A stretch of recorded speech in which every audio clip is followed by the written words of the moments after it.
นาของนี่คือฟุตบอลและเราก็เดินทางมาถึงเมืองสุดท้ายของทริปนี้กันแล้ว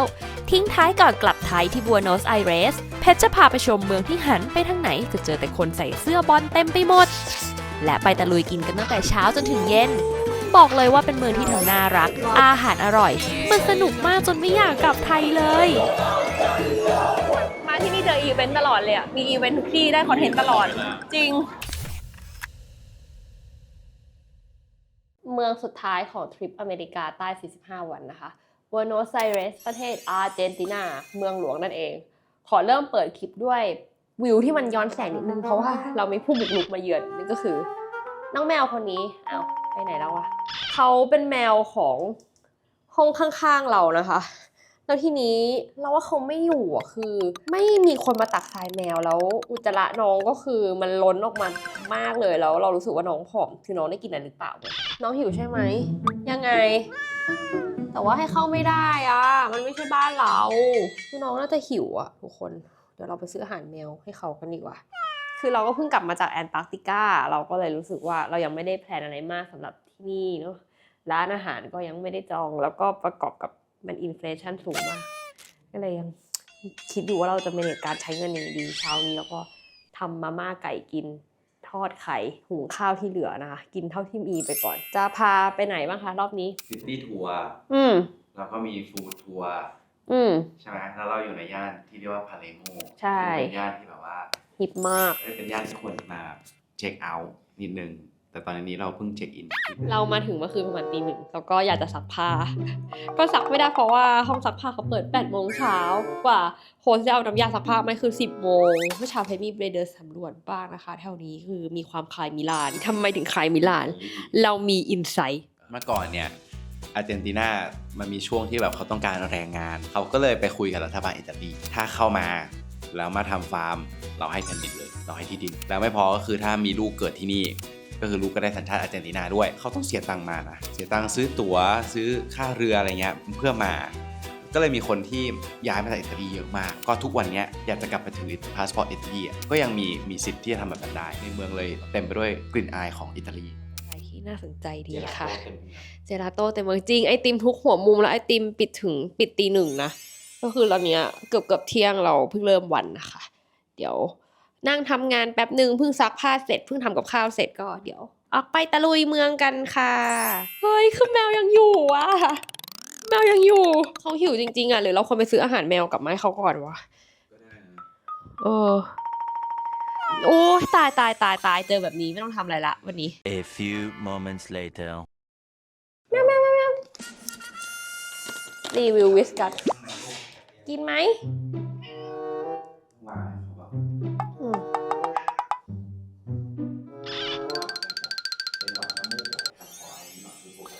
ไม่สนฉันจะถูต่อป่าจะขุดตัวเองออกมาได้จากห้องนะคะบ่ายโมงครึ่งเดี๋ยวจะไปส่งโปสการ์ดก่อนตอนนี้ก็คือวันเสาร์ก็เลยไม่รู้ว่าอาทิตย์กับจันทร์ไปรษณีย์จะปิดหรือเปล่าหรือจะมีปัญหาอะไรไหมตอนแรกเพชรจะส่งให้หลายคนมากทุกคนแต่คือเขารับเงินสดดวงละประมาณ$10สแตมป์โปสการ์ดนะโปสการ์ดใบละ1นี่มันแพงมากเรารับเงินสดทีนี้คือเราเงินไม่พอเพราะเราต้องเหลือเงินเก็บไว้ใช้วันที่เหลือด้วยนะคะเพราะว่าที่นี่เงินเฟ้อสูงมากกดตู้จากตู้ ATM คือไม่ไหวแล้วดอลลาร์ที่เราเตรียมมามันเริ่มจะหมดแล้วบริเวณที่เราอยู่นะคะพาเลโมตรงนี้คือก็เหมือนเป็นย่านคาเฟ่ชิคฮิปนะคะใครไปสายคาเฟ่ฮอปปิ้งนะอาร์เจนตินาบัวโนสไอเรสนี้คือบอกเลยว่าปังไม่แพ้เซาใช่คาเฟ่คือดีไม่แพ้เกาหลีญี่ปุ่นเลยนะแล้วก็มีความเป็น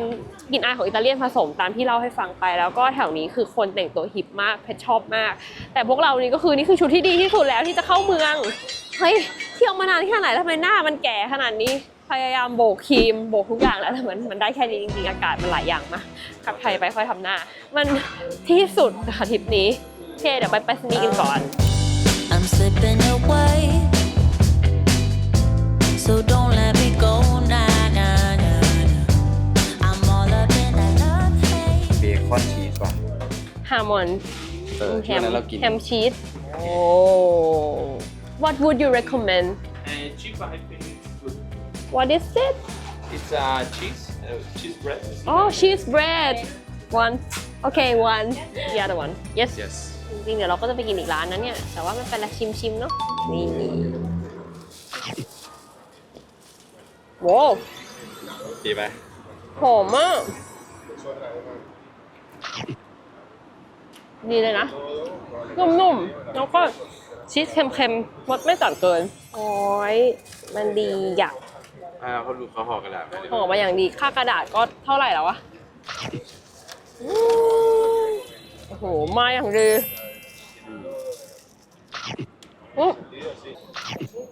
หวานกำลังดีเลยอะค่ะ เหมือนเป็นคัสตาร์ดครีมค่ะ อร่อยนะ มันมี2 ไส้2 ด้าน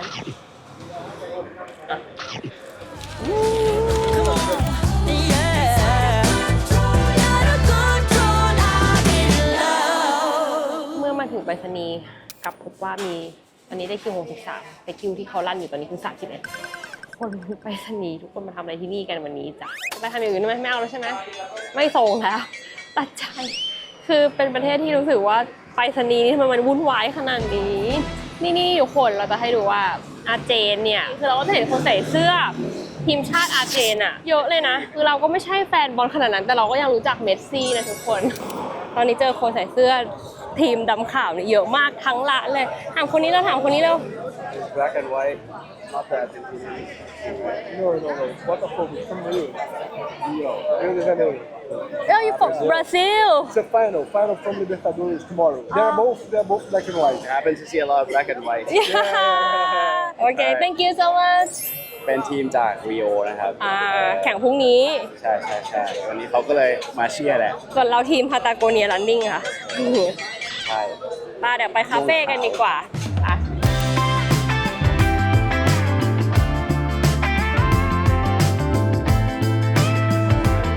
What is it? Dolce de leche? Sí. Croissant or Corazón sería Luna. อ๋อลือนะค่าเสียหาย1,000,000 อยู่ร้านชื่อพิคโคลิน่าคาเฟ่ค่ะร้านนี้อยู่หลังที่พักเลยแล้วเราก็เห็นจาก Google เราเมื่อเช้าเดินวนดูรู้สึกดูดีมากขนมอบเขาดูดีมากอะทุกคนนี่นะชิ้นนี้ที่เลือกมาเป็นนี่มาร์บอรี่แล้วก็สั่งอเมริกาโน่แล้วก็เลมอนเนดมาค่ะโอ้เขาผสมขิงมาเธอกาแฟก็ดีตอนนี้เรากำลังนั่งหา walking tour กับ food tour อยู่เนอะว่าแบบจะไปจอยอันไหนบ้างดีจะจัดตารางชีวิตอะไรยังไงดี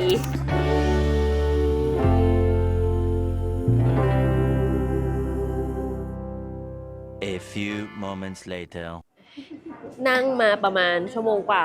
ได้คำตอบแล้วว่าจะไปทำอะไรกันบ้าง1เราจะไปกิน KFC เพราะว่าต้องกิน KFC ครบทุกประเทศที่มีพวกเรามันนักกิน KFC นะคะ2ก็คือพรุ่งนี้เราจะไป2ทัวร์ก็คือจะมีเชอร์ป้าฟู้ดทัวร์เราจะไปฟู้ดทัวร์กันตอนกลางวันและเราจะไปซิตี้ทัวร์ที่เป็นฟรี walking tour แล้วก็ตอนกลางคืนกำลังคิดอยู่ว่าจะไปดูแทงโก้ดีไหมแต่ว่าก็ยังบวกลบก็เลยยังไม่ได้จอง A few hours later. อยู่ที่ไหนไม่แน่ใจเหมือนกันแต่เป็นสวนหนึ่งไหนเปิด Google Maps สิ เรายืนอยู่ใกล้ๆบริเวณที่เรียกว่าพลาซ่าฮอลันดา เฮ้ยเขามีเรือเป็ดให้ถีบ มันก็คือสวนลุม สวนลุมจริงนี่คือสวนลุมบัวโนสไอเรสร้อนนิดหน่อยแต่ว่าก็ถือว่าโอเคอยู่เนาะแต่คืออากาศแบบได้กลับไปคือดำปีแน่เพราะอยู่ไปได้เรื่อยๆเฮ้ยเป็ดหงส์ห่านนี่เขาทะเลาะกันอยู่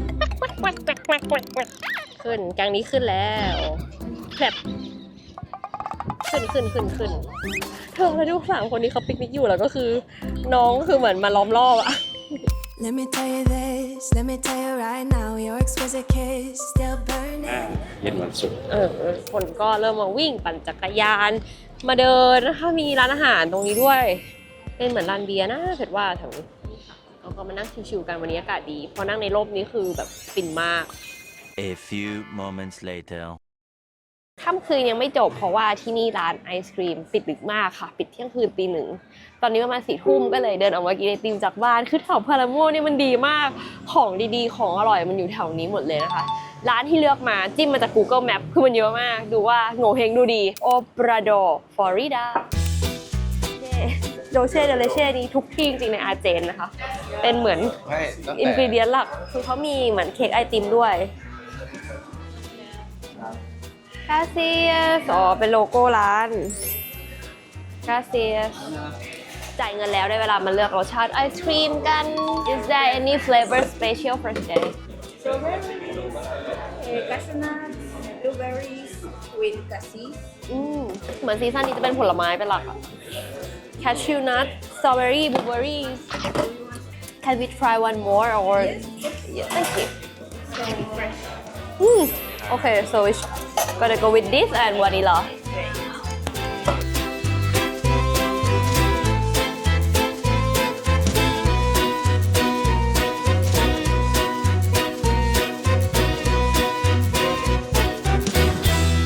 เราเลือกเป็นวานิลาแล้วก็อีกอันหนึงเป็นเบอร์รี่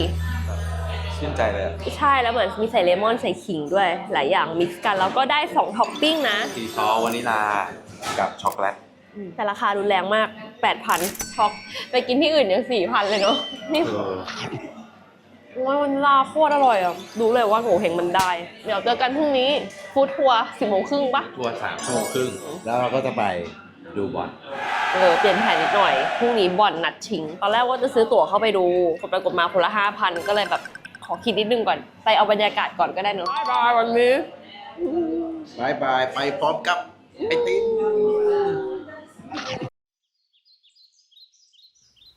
Morning สวัสดีตอนเช้าครับ ทำอะไรคะวันนี้ วันนี้เราจะเริ่มกันที่ฟู้ดทัวร์อาร์เจนตินาเชอร์ปาฟู้ดทัวร์ เป็นโลคอลฟู้ดทัวร์เนอะ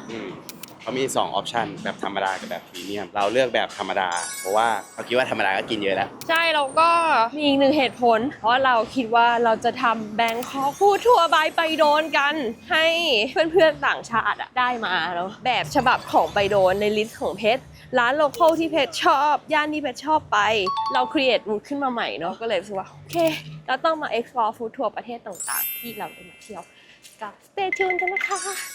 แต่วันนี้เนี่ยเราจะเริ่มต้นวันที่ฟู้ดทัวร์ มันก็จะเสร็จประมาณบ่ายๆเนาะเดี๋ยวเราก็ดูว่าเราจะแวะไปดูโซโหกับฮอลลีวูดเลยหรือเปล่าแล้วเราก็จะไปโลคอลฟุตบอลแมตช์นะครับไปดูบรรยากาศ บอลเมกาใต้วัน บอล นี้ เริ่ม5 โมงแปลว่าสัก3 โมงกว่าเนี่ยน่าจะคึกคักแล้ว ใช่ก็ควรไปแล้วไปดูบรรยากาศแล้ว อ่า เดี๋ยวไปดูว่าตั๋วหน้างานน่ะมันมีไหมที่แบบผู้ขายที่หน้าตู้อ่ะ ถ้าเราไปดูเสร็จแล้วมันไม่มีตั๋วเข้าไปใช่ป่ะเราก็มีออปชันว่าเราจะมาดูฮาเลโมโซโหฮอลลีวูดหรือเราจะไปต่อคิวดอนฮูริโออาจจะจบที่ไอติมเหมือนเดิมก็ได้ ไอติมแน่นอนไอติมต้องปิดท้ายทุกคืนที่อยู่ที่นี่นี่เราถึงร้านพิซซ่าแล้วพิซซ่าที่เขานัดเช้านี้นะคะข้ามไปแล้วว่าคนที่นั่งรอรอบๆนั่นแหละวอล์กอิน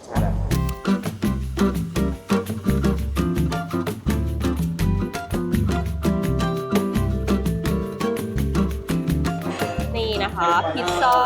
ที่เขาไม่เรียกว่าพิซซ่า เราต้องเรียกว่าอะไร How to call this again? Fugacetta. Fugacetta อร่อยมาก ตอนนี้เขากำลังเล่าประวัติที่มาที่ไปของอาหารต่างๆ เพราะว่าเมื่อก่อนตามที่เราเล่าหนูว่าสเปนกับอิตาลีอ่ะเขาเข้ามาเหมือนทำฟาร์มทำนู่นทำนี่ที่นี่แล้วเขาก็เลยมาตั้งหลกลากฉะนั้นมันก็จะมีอิทธิพลวัฒนธรรมทางอาหารของเขาเข้ามาด้วยจะเป็นพิซซ่าลาซานญ่านะคะแต่ว่านั่นแหละมันก็มีการฟิวชั่นมีการวิวัฒนาการใช้โลคอลอินกรีเดียนมีการเปลี่ยนแปลงไปจนมาเป็นอาร์เจนติเนียนคูซีนแบบทุกวันนี้แม่งดีมากเลย I need 2 blocks. So this is like the most of the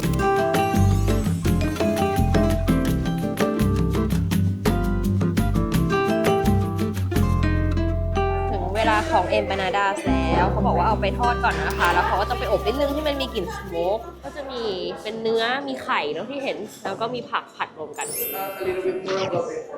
เขากำลังเล่าว่าเอ็มปานาดาสมีหลายไส้แต่เราก็ไม่เห็นหรอกว่าข้างในมีไส้อะไรฉะนั้นวิธีการพับขอบรูปร่างต่างๆมันก็จะต่างกันเหมือนอารมณ์เรากินพายที่ไทยอะไรแบบไปซื้อกะหรี่ปั๊บเนาะรูปแบบของขอบพวกนี้มันจะไม่เหมือนกันเพราะว่าจะมีเลเบลไว้ข้างๆค่ะนี่คือความเหมือนในวิธีแตกต่างกัน มันเป็น ไส้ข้างในนุ่มมากแป้งบางไม่อมน้ำมันเลยอร่อย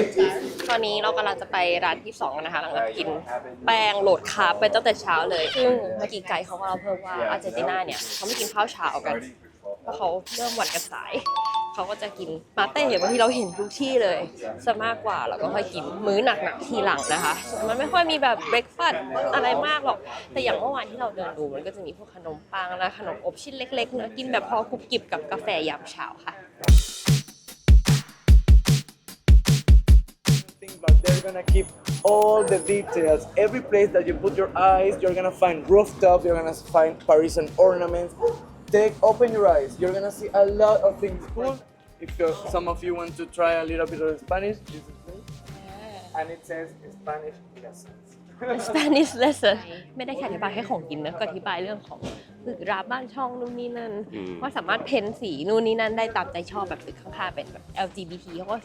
ใส่สีจี๊ดจ๊าดเข้าไปเลย ไกด์เราอะโตแถวนี้คือเขาบอกเขาอยู่แถวนี้ บ้านเขาอยู่แถวนี้เลย ก็เลยแบบคุ้นชินกับย่านนี้อย่างร้านพิซซ่าอะไรเงี้ยเนี่ยบางทีเขาก็ไปกินแบบชิ้น2ชิ้นแล้วก็แบบกินไวน์อะไรเงี้ยร้านนี้ก็คือเป็นร้านที่เขาไปอยู่แล้วเป็นปกติ Right now, you're gonna see that this is empty, but in a few seconds at night, we are gonna see a lot of Brazilian people jumping here. And also, this is the corner where we celebrate soccer games, World Cups, Newlywed, the Pride,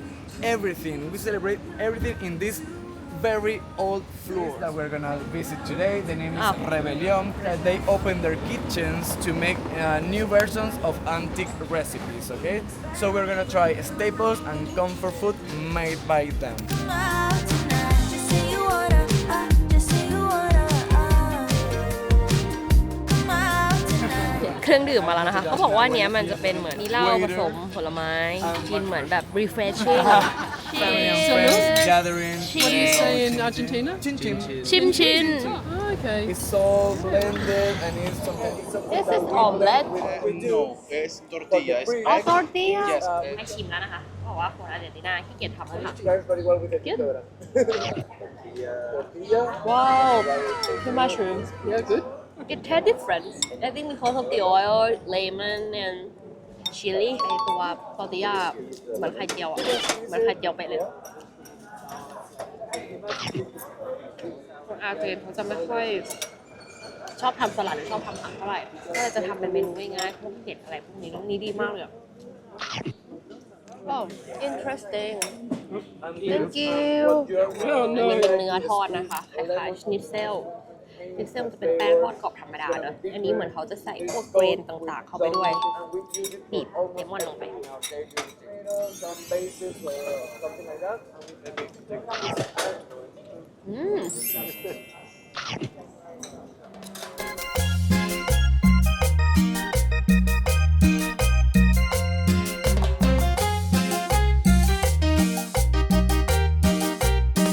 เมื่อกี้ไกด์เขาก็เล่าว่าที่นี่คือ crazy ฟุตบอลกันมากแล้วเขาบอกว่ามันเป็นช่วงเวลาเดียวของปีที่คนทั้งชาติจะรักใคร่กลมเกลียวสามัคคีกันไม่มีเรื่องการเมืองมาเกี่ยวข้องเพราะว่าฟุตบอลเป็นสิ่งที่เหมือน คือศาสนาของ นี่คือ อาร์เจนตินา ฟุตบอล คือฟุตบอล ก็คือตามที่เคยเห็นในข่าวเนอะว่าเขาปิดถนนเขาฉลองกันเป็นอาทิตย์คนปีนตึกก็คือ crazy กันมาก คือเราว่าต่างชาติต่างประเทศเวลาเรามาเที่ยวอีกสิ่งหนึ่งที่สนุกก็คือกีฬาคือบ้านเราจะแบบไม่ได้อินกันขนาดนั้นแต่เราว่าเมืองนอกนี่กีฬานี่คือชีวิตอะ เวลาเรามาแบบโซนตะวันตกคือมันจะมี Little League ลีกป ใช่ ฐมลีกนู้นลีก คือ นี้ เหมื แล้ว อน แต่ละคน มันมา ค่ ค่อยๆไต่เต้ามาเรื่อยๆแล้วแบบบางทีตอนนั้นเฮ้ยไปดูคลิป UCLA ได้เราพาไปดู Hall of Fame เลย คือมันแบบดูแล้วแบบกีฬามันแบบก็คือถ้ามาเราได้เจอบรรยากาศอะไรแบบเนี้ยก็แนะนำให้มาดูนะมันสนุกมากจริงๆทุกคน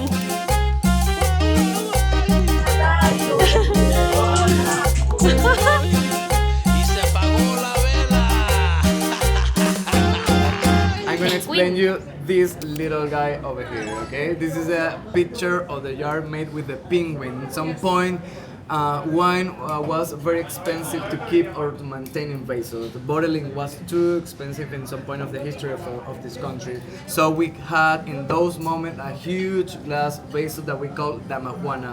So the idea is to put this huge basil into little jars. At some point it got a little bit boring. So what they said is to play with this activity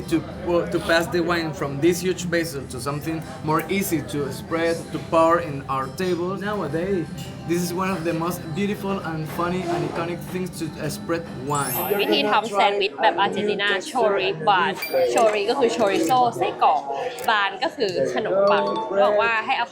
ไส้กรอกใส่เข้าไปในขนมปังให้เยอะ Gonna have it. The first people gonna Should we mix everything or Yeah, put chimichurri on the top, criolla, and a little bit of this one. Also Dale. political. This is the bite graphic meal, like choripán. And also you're gonna find นี่เขาบอกว่ามันคือ Like ชีส BRO โรเวตตาให้กินตอนร้อนๆอุ่นๆนะคะเนื้อดีมากเลยเนื้อมันดูแห้งไปกินไปแล้วมันไม่เหนียวเลย ปลาข้างนอกมันดีมากเลย ข้างนอกใช่ไหม crust หอมมาก so asado is the way we eat barbecue right it's not the dish exactly. This- okay. Asado is the whole ceremony. เขาบอกว่าอาซาโดมันก็เป็นเหมือนพิธีเนอะ ceremony ในการมาเฉลิมฉลอง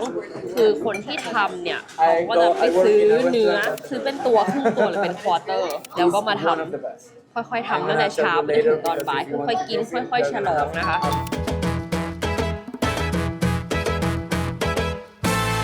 This city has more than 450 years. This is very antique. San Telmo is the beginning of the history of Buenos Aires. San Telmo. After San Telmo, a lot of people moved to Recoleta neighborhood. That's why the cemetery of Recoleta is very famous because the richest people that were in San Telmo after the yellow fever moved to Recoleta. ตอนนี้ทำอะไรต่อคะ เดินไปร้านขนมครับ แต่ระหว่างทางเดินไปร้านขนมเนี่ยมันก็มีถนนเล็กๆที่เป็นทางเดินให้เราย่อยด้วยเนาะแล้วไกด์ก็เลยเล่าให้เราฟังไงว่าสตรีทอาร์ตเนี่ยที่อาร์เจนตินาไม่ได้ผิดกฎหมาย แต่ต้องขออนุญาตนะต้องขออนุญาตเจ้าของก่อนเพราะฉะนั้นเขาก็จะเพ้นท์เป็นรูปต่างๆเช่นอย่างร้านตรงเนี้ยเป็นร้านขายอุปกรณ์เกี่ยวกับเซิร์ฟวิ่งเขาก็จะเพ้นท์เป็นรูปคลื่นเป็นรูปเกี่ยวกับสึนามิเป็นรูปเกี่ยวกับอะไรอย่างเงี้ยที่เป็นธีม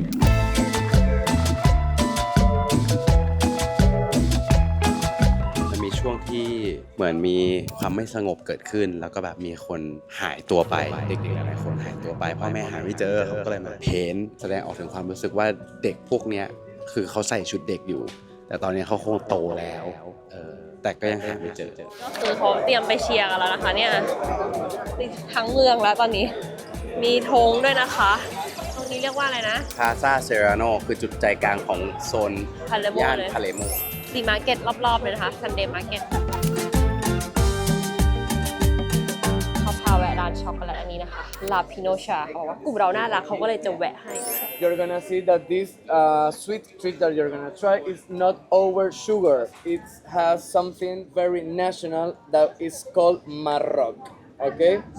So take a square of this. ว้าว It's national. อร่อย ไม่หวานเกินนุ่มกินได้เรื่อยๆเลย I want go. Awesome.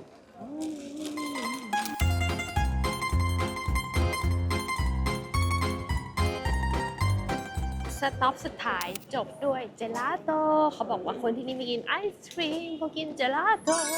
ก็ได้คนละ1รสในคัพหรือโคนก็ได้ดีมากอ่ะ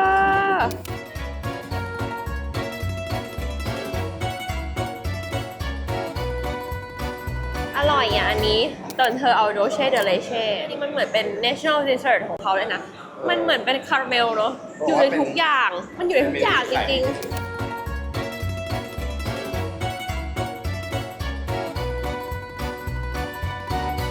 จบทัวร์แล้ว 2-3 ชั่วโมงนี้สนุกมากเลยไกด์น่ารักมากวันนี้แล้วก็ อาหารที่ได้กินนะอร่อยจริงๆอ่ะมันก็เป็นร้านที่คนปกติเขากินมันไม่ใช่ร้านที่แบบสำหรับนักท่องเที่ยวจ๋าขนาดนั้นอะไรอย่างเงี้ยเราจ่ายไปประมาณ 88,000 อาร์เจนติเนียนเปโซนะคะก็ประมาณ 2,000 กว่าบาทคือมันมีร้านสเต็กชื่อดังที่นี่เขาบอกเป็นเบสในลาตินอเมริกาแล้วก็ได้อันดับ 10 ของโลกชื่อดอนฮูริโอเราก็เลยถามเขาว่าจริงๆแล้วอะคนเราเข้าไปกินเหรอมันแพงมากอะเขาบอกว่าไม่แต่เขาว่าทำงานอยู่อีกร้านแล้วเขาคิดว่าร้านนี้ดีกว่าราคาถูกกว่าไม่ได้เป็นเพราะว่าเขาทำงานที่นี่นะแต่ว่ามันดีจริงๆเราก็เลยโอเคงั้นคืนนี้ฉันจะไปกินร้านที่เธอทำงานแล้วก็เดี๋ยวเจอเธออีกรอบตอนนี้ก็ยังเดินเล่นอยู่ที่แถวพาเลโมนะคะเดี๋ยวจะไปแลกเงินก่อนเพราะว่าเงินสดนั่นแหละทุกคนหมดอีกแล้วเหลือน้อยมากเราก็ว่าเดี๋ยวจะไปดูบรรยากาศฟุตบอลนู่นนี่นั่นเอานะคะวันนี้ A few moments later. อยู่บนรถบัสนะเดนมีเพื่อนเราเมื่อกี้ไกด์ที่กลายมาเป็นเพื่อนเราแล้ว เราก็ปรึกษาเขาหลายอย่างเลยไปแลกเงินนู่นนี่นั่นซึ่งเดี๋ยวเราจะไปสเตเดียมฟุตบอลใช่ไหมยืดถามเขาไปไงดีตอนแรกเขาบอกก็อูเบอร์ก็สะดวกสุดเขาบอกเพราะเราไม่มีบัตรที่จะเหมือนขึ้น public transportation ของที่นี่แต่สุดท้ายเขาบอกเอาบัตรเขาไปเลยมันไม่ได้ไปแล้วเท่าไหร่มันเหมือนรถไฟฟ้าบ้านเราเจอกันที่สเตเดียมวันนี้ได้เวลาเกาะแกะบนรถก่อนก็คือคนเต็มเลย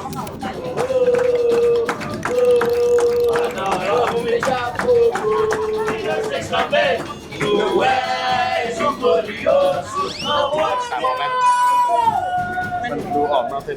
อ๋อโอเคกลับสู่ถิ่นของเราแล้วชัยนาทาวน์เฮ้ยเขามีผักบุ้งอ่ะเธอนั่นน่ะทุกคนเหมือนจะเป็นผักบุ้งนะบุดด้าสตรีทอาร์ตบุดด้าคือแม้แต่นกก็ยังใช่นะว่าเป็นนกพิราบนะคะแถวนี้เต็มเลย นี่คือเราเห็นกันเยอะๆอย่างเงี้ย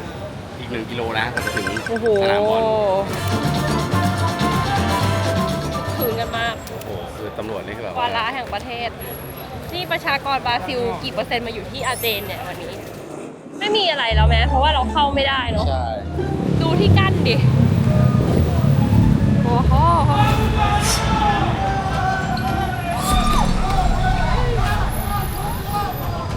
เดี๋ยวนะเฮ้ยเหมือนเกิดเหตุอะไรไม่รู้มีคนบ้าหรืออะไรก็ไม่รู้อะ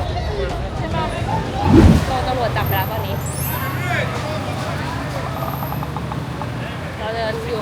รอบนอกของเราก็ต้องสนใจใครดีกว่าสถานการณ์ดูทวีความรุนแรงขึ้นนิดนึงเราว่าคนเริ่มเมาแล้วก็วะดื่มมาเยอะแล้วอะ ผู้ชิงไงผู้ชิง ขิงต้องเต็มที่กันหน่อย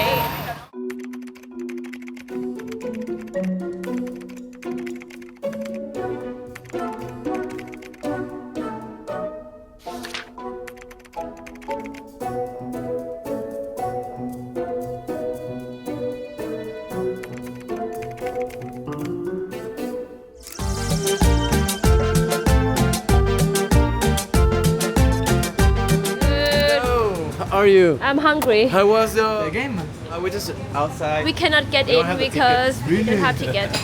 Really? Yes. Okay, come in. Welcome. Wow. These 2 seats are for you. Thank for you. Okay. There you go. Hola. I'm gonna bring some menus to you. Okay. I'm gonna explain a little bit more about this place. Okay. Okay. How to pronounce the restaurant name? José el Carnicero. Jose El José Carnicero. el Carnicero. สั่งเรียบร้อยแล้วนะคะเขาแนะนำอาซาดอร์เหมือนเป็นมิกซ์บาร์บีคิวซึ่งมันมีหลายอย่างเขาบอกมันก็จะมีแลมมีพิกเลตก็คือเป็นลูกหมูแล้วจะคล้ายๆหมูหันนะแล้วก็ซี่โครงของน้องวัวนะคะถ้าสั่ง3อย่างรวมอะคือเขาก็จะคิดเป็นราคาพิเศษให้แล้วเราก็เลือกพูมิต้าเป็นไซส์มา1อย่างนะคะก็จะเป็นเหมือนครีมข้าวโพดท็อปด้วยชีสแล้วก็เบิร์นข้างบนเดี๋ยวลองดูว่าเป็นยังไงคิดภาพไม่ค่อยออกเหมือนกันแล้วก็เก็บท้องไว้สำหรับของหวานเย็นนี้ด้วย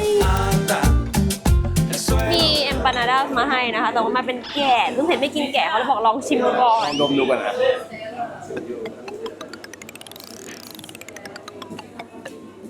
แป้งไม่มีกลิ่น มันคือมันชิ้นมันเล็กอยู่เดียวมากเธอแต่เลยดิ แป้งอร่อยมากอ่ะไม่เอาดีกว่าไม่เสี่ยงกินแกะเราไม่ชอบนี่คือแบบมือนี่จบเลยอ่ะ Que él sabe que en este mundo hay gente que tiene razón. La gente buena va a cambiar la situación. ไซด์ดิชนะคะ ชิมไซส์ก่อนที่มันเป็นคอนครีม ว้าว อร่อยอ่ะ หอม หวาน มันดีมาก อะไรอ่ะ สโมกวิง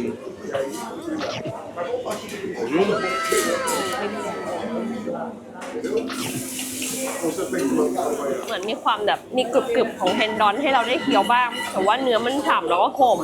มมากก็คือเอามาให้เหลือเลยใช่ปะ ใช่ ต่อไปจะมาลองน้องพิกเลตชอบอ่ะเรียกพิกเลตคือแบบพิกเลตวินนี่เดี๋ยวกูคือมันดูแห้งนะสเต็กแบบสไตล์เนี้ยแต่ว่าพอกินจริงๆแล้วมันไม่แห้งอ่ะ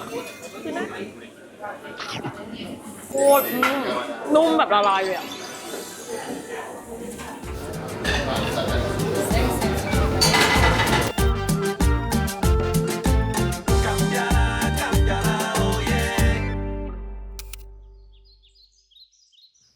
คือผิดแผนเพราะว่าตั้งแต่เช้าถึงตอนนี้ฝนตกก็เลยไปไหนไม่ได้เลยค่ะแผนบางอย่างที่อยากจะทำก็เลยต้องเลื่อนมาก่อนเมื่อเช้าก็เลยนั่งดู Netflix ไป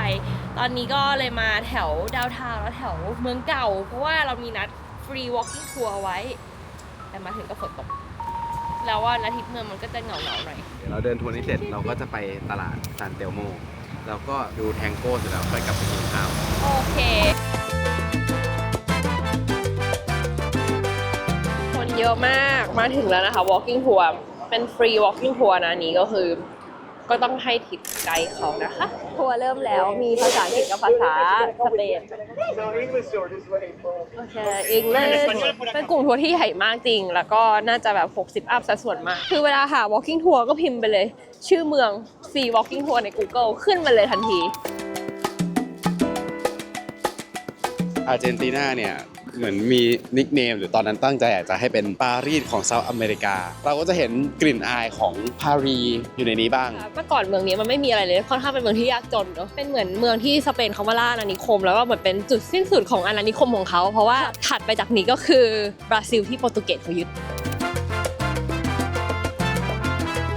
เดินไปอเวนิวแรกของเมืองนะคะโอ้ตรงนี้ก็คล้ายๆช่องเซลิเซ่นะคล้ายไหม คล้ายๆซึ่งเดี๋ยวเขาจะอธิบายว่าทำไมมันถึงแบบไม่แบบเป๊ะปังเหมือนเมื่อก่อนแล้วเขาเล่าถึงอิมมิเกรนท์ที่เข้ามาที่บอนอสไอเรสที่อาร์เจนเนอะเขาต้องการเหมือนกำลังคนมาสร้างเมืองทำฟาร์มทำนู่นทำนี่ที่เนี่ยมีอิมมิเกรนท์เข้ามากี่คนนะ 7-10 ล้าน ใช่ ซึ่งตอนนั้นบอกว่าเป็นอันดับ 2รองจากนิวยอร์กใช่อเมริกันดรีมเขาก็บอกว่านี่คือเซาท์อเมริกันดรีมเหมือนกันตึกนี้นะคะก็คือเป็นตึกที่สร้างโดยคนอิตาเลียนเมื่อก่อนชั้นล่างเนี่ยมันจะเป็นบริษัทประกันแล้วข้างบนเนี่ยก็คือเขาปล่อยเช่าหมดเลยก็คือเบคมันนี่ได้เยอะมากแล้วข้างบนคือตึกเป็นทองเลยนะคะ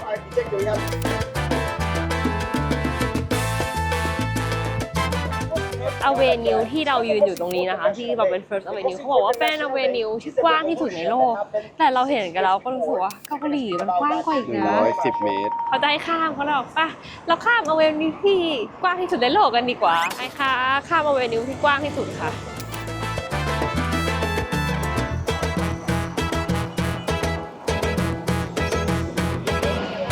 40 ปีเลยนะเพราะเขาบอกว่ามันต้องจัดการโครงสร้างของแถวนี้ใหม่ทั้งหมดทุบตึกทำถนนใหม่นู่นนี่นั่นนะบอกมีเหลือไว้แค่3ตึกเท่านั้นใช้เวลาทั้งหมด40 ปีพระราม2มันกี่ปีแล้วนะมันก่อนฉันเกิดมันก็น่าจะ40 ปีเหมือนกันแล้วไหมอะมันยังไม่เสร็จไงแต่มันยังไม่เสร็จมันก็เลยยังเข้าเรคคอร์ดไม่ได้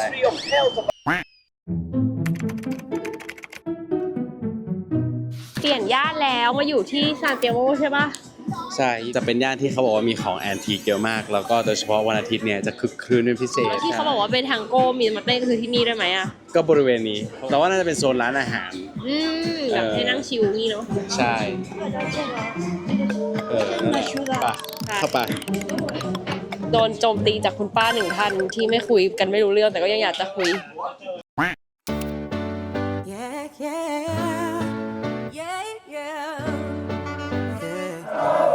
ข้างในคือเฉลิมฉลองกันอยู่หรือเปล่าบราซิลอ่ะต้องไปดูไหม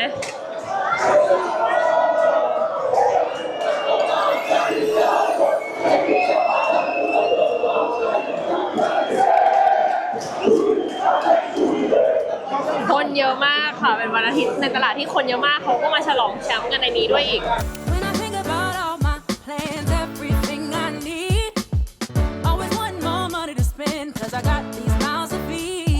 ในคือแออัดมากว่าเขายังฉลองกันไม่จบไม่สิ้นนะคะ ดูสิว่าเราจะเจอสตรีทแทงโก้กี่โมง จะเจอไหม โอเค A few moments later.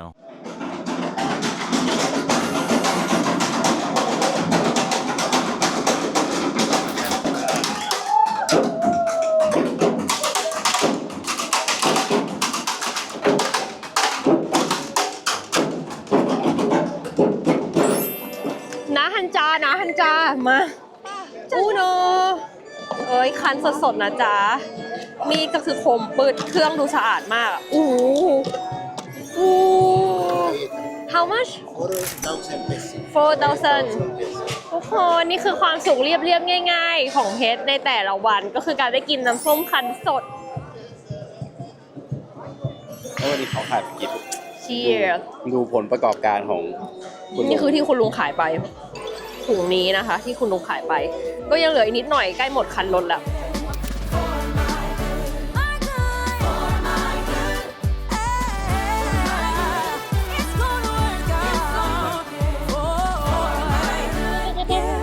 คืนนี้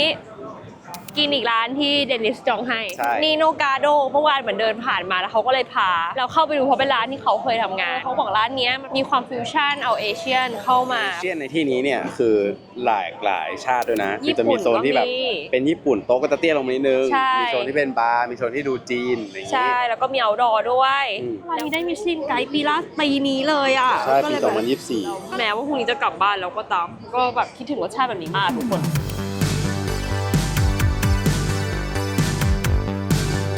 ตอนนี้นะครับก็คือเดนิสเพื่อนเราสั่งให้เสร็จหมดแล้ว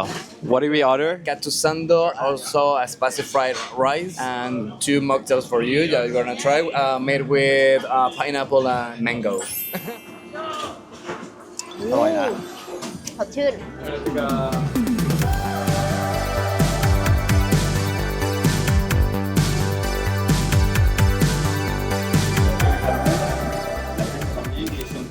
น่ากินมาก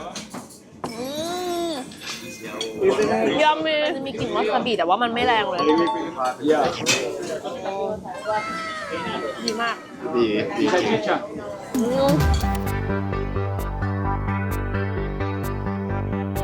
คัตสึซานโดะคือน่ากินมาก It's bigger than my mouth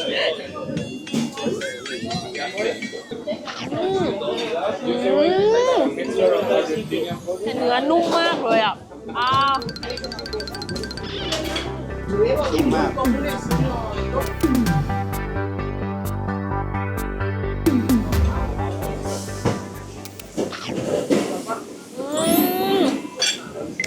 หมูที่ใส่มามันเหมือนเป็นหมูแดงด้วยค่ะทุกคน แล้วข้าวผัดเหมือนเขาใส่ชิลลี่ออยล์นะมันเผ็ดนิดนึงแต่เผ็ดว่ามันดีมากมันไม่เลี่ยนเลยเห็นว่าเขาวอล์กได้ดีมากกระทะดีมากข้าวเป็นเม็ดสวยทุกเม็ด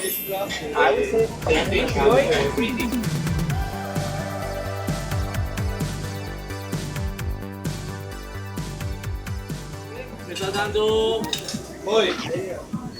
Don't be normal, no es todo bien. It's different from last night it's salty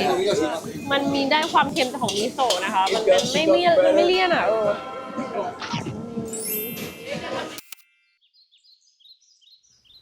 วันสุดท้ายของทริปที่เที่ยวมาอย่างยาวนานไม่อยากกลับเลยค่ะสนุกมากคือเลยอ่ะวันนี้ก็ขึ้นเครื่องไฟมัน5:55ก็คือเที่ยงคืนก็เลยเหมือนยังได้มาเที่ยวอีกวันนะคะเรามาอยู่ย่านที่ชื่อว่าลาโบกา ซึ่งเป็นจุดกำเนิดเลยทีมโบคาจูเนียร์ซึ่งเป็นทีมใหญ่ของอาร์เจนตินาเลย เราเห็น นี่คือสเตเดียมเขา คือเราเห็นคนใส่เสื้อสีนี้เมื่อวานเยอะคือเราเดินมาถึงสเตเดียมเขาแล้วใช่ไหม นี่ไงข้างหน้าแสดงว่าวันนี้อาจจะมีแข่งหรือเป แข่ ล่าง หรือเปล่าจริงดูคึกคืนมากเลยค่ะเดี๋ยวแพลนให้ดูนะคะ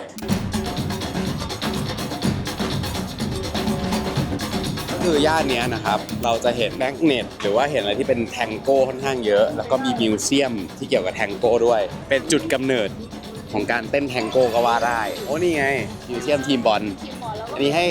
ความรู้สึกเหมือนเรามาบุรีรัมย์บ้านแล้วไปแบบบุรีรัมย์ยูไนเต็ด น่าจะประมาณนั้น Hi This is my Instagram. your Instagram oh you from Palermo Yeah. we stay in Palermo who is this Messi. And do you have the final photos? Is this your Instagram as well? Yeah. โอเค ตามเขาได้นะคะ Ribada Arte บายบายอีกอย่างที่เพนรู้สึกว่า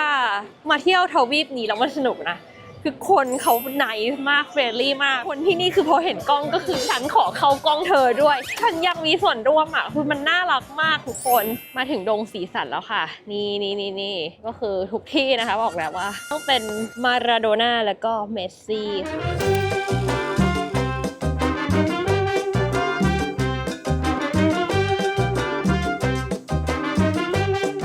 How much? เชฟแก้วเล็ก 3,000 นะแพงกว่าแล้วเมื่อวานแก้วใหญ่10อ๋อราคาเท่ากันเอาไซส์ไหนดี ใส่ใหญ่ไปเลย เครื่องทำน้ำส้มเนี่ยสะอาดทุกที่เลยอะสะอาดทุกที่มันไม่มีสกปรกเลยอะน่ากินดูสดดูใหม่เซียสเต็มแก้วอะทุกคนจุกๆค่ะ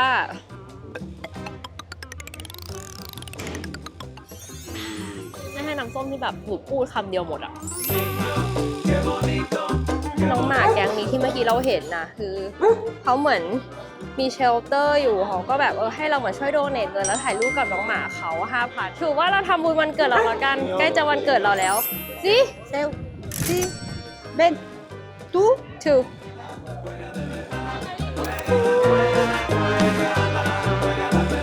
น่ารักมากอ่ะ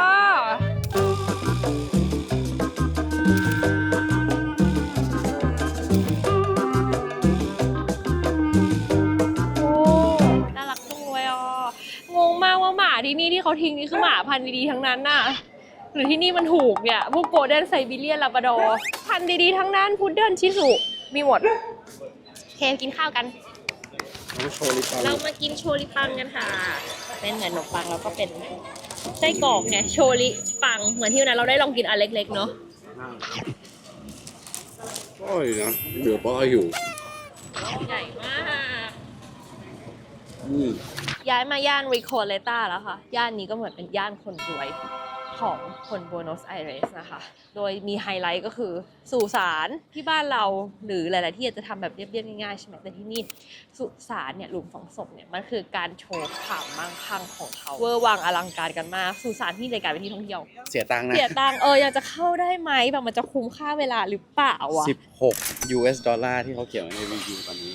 Google Review แพงจังเลยอะไรวะแล้วอันนี้คือแค่ค่าเข้านะมันมีไกด์ทัวร์เราสามารถ walk ทัวร์อย่างนี้ได้โอ้โหทุกคนนี่ดู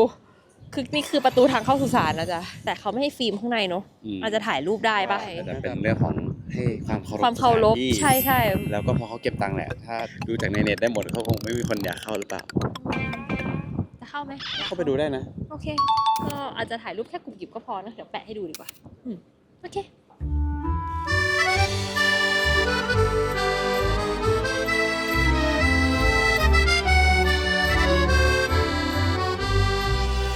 เขาอย่าบอกว่าต่อแถวเข้าร้านหนังสือนะทุกคนฝั่งนู้นเขาต่อคิวกันยาวมากอ่ะไม่บอกว่าจะไม่ใช่นะเหมือนคนที่ต่อคิวนะคะเขาถือ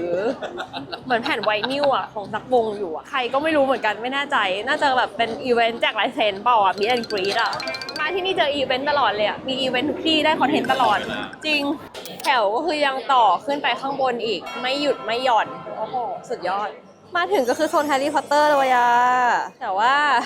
อ่านไม่ออกเลยนิตยสาร The Guardian บอกว่าที่นี่คือ the second most beautiful bookstore in the world ปี 2019 it was named the world most beautiful bookstore by the National Geographic ว้าวไปเราไปดูตรงที่สวยๆกัน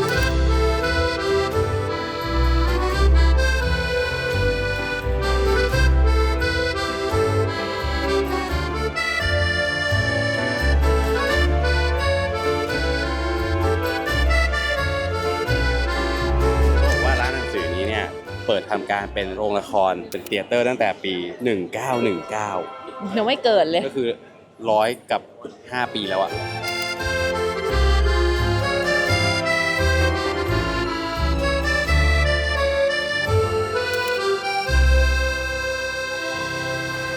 ยังไม่ได้กินอะไรจริงๆจังๆเลยตั้งทั้งวันแล้วตอนนี้คือ4 โมงครึ่งแล้วแท็กรอนานมากอะเกิดอะไรขึ้นอะไรยังทำไม่เสร็จหรอไป We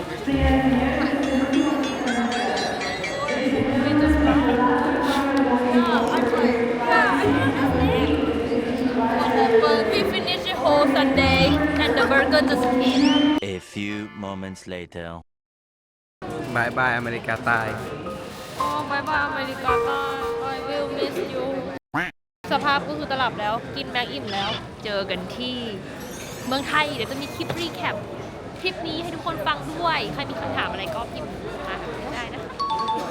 มันเป็นทริปที่ดีมากมาก ต้องเรียกว่าต้องมีรอบ2แน่ๆ แน่นอน เมื่อไหร่ยังไม่รู้ ฉันต้องกลับมาแน่นอนแต่ไม่รู้เมื่อไหร่ยังเก็บไม่ครบประทับใจมากครับพี่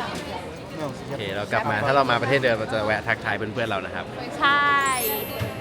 45 วันกับทริปอเมริกาใต้และแอนตาร์กติกา บอกตรงๆว่าไม่อยากให้ทริปนี้จบ เพราะนี่คือหนึ่งในทริปที่ดีที่สุดในชีวิตเลย ตลอดทั้งทริปมีเหตุการณ์ต่างๆ เกิดขึ้นมากมาย ได้พบเจอภูมิประเทศที่แปลกตาที่สวยเกินบรรยาย ได้มิตรภาพดีๆ ระหว่างทาง ทำให้รู้ว่าคนที่นี่น่ารักมากจริงๆ แต่ทุกอย่างก็ต้องมีวันจบลง สิ่งที่หลงเหลือไว้คือความทรงจำดีๆ ซีรีส์นี้เปรียบเสมือนไดอารี่ของเพชรที่ย้อนมาดูทีไรก็ต้องอมยิ้มทุกที ทริปจบแล้วแต่คลิปยังไม่หมด สำหรับตอนหน้าเราจะมาสรุปทริปนี้รวมถึงค่าใช้จ่ายทั้งหมดให้ทุกคนดูกันค่ะ พาร์ทนี้เราจะมาเปิดค่าใช้จ่ายที่ใช้ในทริปนี้นะคะ เราประมาณกันไว้ที่หัวละ450,000 บาทก็ ใช้จริงเท่าไหร่เหรอ เราใช้จริงหมดไปเนี่ยคนละ